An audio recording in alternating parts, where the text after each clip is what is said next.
Well, hello everybody. So here we are on the 9th of March and good grief, it's still very windy actually. And as you know, I was a plonker. Oh, got to put that latch. Sorry, I was a plonker the other day on 2 counts. One was that video I uploaded with the settings the wrong way around, and I've sorted it out now. So hopefully I'm up the right way. That's what I hope for anyway. But what else? And I didn't secure the mini polytunnel, if you remember. So there you go, it's down there, look. Got to sort that out, probably do that tomorrow. But a bit of it got broken as well, which is great, but no one to blame for that apart from me. That's what happens when you you're lazy and you don't do what you should do. But anyway, so right, anyway, now the peach tree looks very good, doesn't it? So coming out in lovely pink blossom here, looking very nice, self-fertile variety Dixie Red. So hopefully this will well, each one of these should be a peach. So whether I thin them out or have loads of small ones is yet to be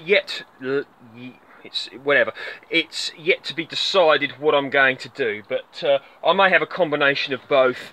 One does like to have their cake and eat pies as well at the same time, so who knows. But anyway, now got to prune it. Okay, a few people have commented on the fact that it does indeed need pruning, and of course I am in total agreement with them, because it really does need to be pruned. And have a look at it, look like that, see? So yeah, looking very, very lovely, gorgeous, beautiful, but it must stay in the polytunnel, be able to fit and not break it. So looking cool there. Oh yes, well the old gooseberry here, looking rather good. Look at that, look. So some lovely bit of the old leafing out going on, so it won't be long for those. Gooseberries are a great thing to grow. They tend to be one of the earliest soft fruits ready, at least in the climate here anyway. So yeah, very good. Gooseberry variety Invicta. Es excellente. Right, okay, so we're looking here, look, at the grapevine variety Autumn Royal. So that looks really good, doesn't it? And signs of life, as you could see, a little bit of the old budding out there. Hopefully this will leaf out soon. Grapes tend to leaf out, a little bit later than things like fruit trees, but certainly later than peach trees, because they just do. That's their thing, that's what they like, and things and people and whatever like different things. So there we go. So yes, expecting some really lovely, beautiful crops off of that, hopefully this year, if not this year, in subsequent years. Isn't that amazing? Okay people, so this is another one of my sort of plonker reduction strategies. I generally think that having plonker reduction strategies is a good policy to have, because it stops you making a plonker of yourself. Anyway, so now the door here, okay, agreed, it's got these latches. It shouldn't blow open, but if a bit of wind gets in there and whips the door open, one does not want that. So another thing I've done is put a pot, tub, container, weight, whatever, of compost in front of the door, so in case these latches do come off for whatever reason, it won't blow open and rip off and smash and cause damage, whatever. So make sure you secure it, yeah. I showed you that video the other day, even though it's on the wonk,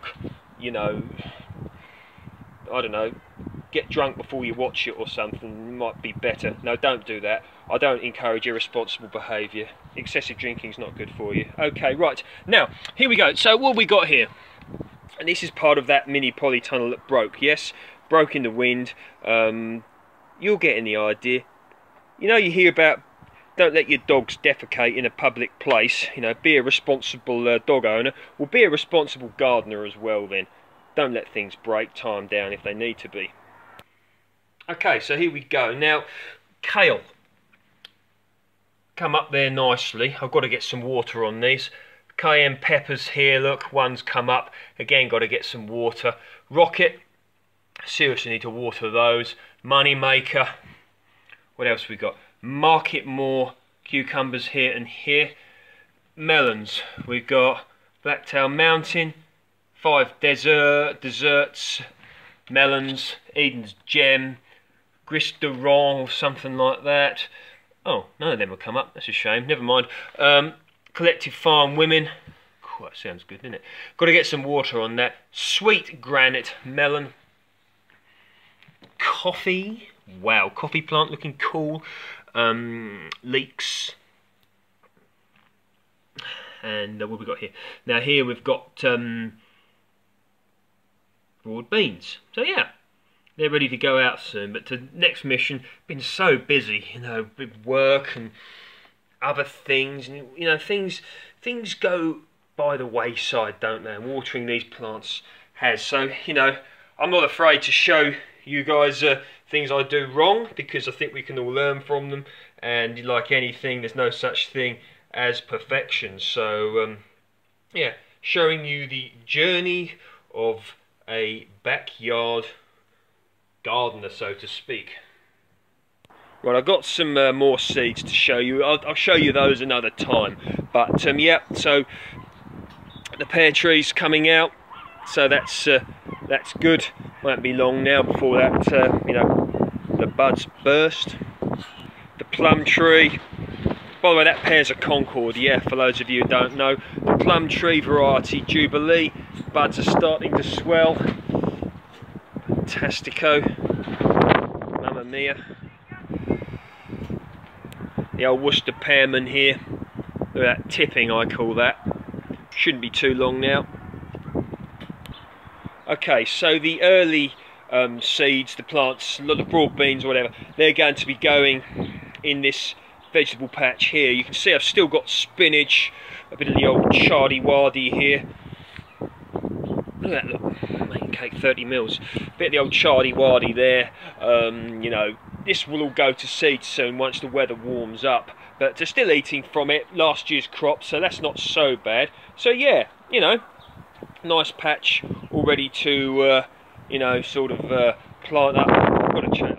No, I've been speaking about it for ages, but it's just one of these things, you know, that I've got to change that post, or at the very least, you know, bust off some of the concrete and put this support in and then screw the post to it. But just at the moment, busy. Anyway, yep, Tayberry starting to, you know, the buds are starting to swell, so that's cool. Now this here is intriguing, the onward pear. No, look at that. Buds are starting to really advance, because this south-facing wall here, and that warm weather we had, things really did come on. But yeah, that's beautiful. I'm very happy with it.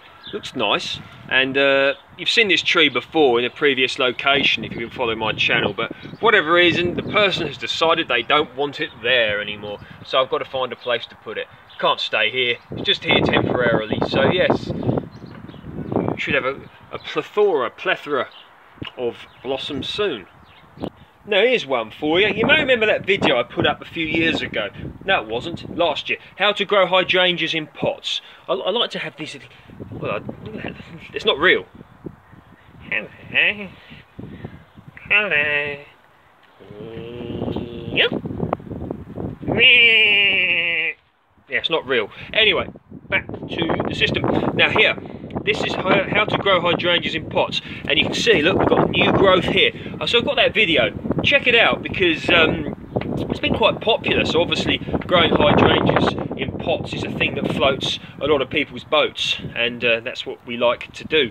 So yeah, nice bit of growth there, and yes, looking healthy. So yeah, there you go. So plenty to do. I really could show you loads more, but I haven't got any more memory on the mobile phone camera here. So yes, we are moving on. We're moving forward. We're going up, we're going up, we're going up, and we are waiting for the weather to improve. Spring, summer, autumn, winter. Here we go. Enjoy. If you like my work, please feel free to like, share and subscribe. See you next time.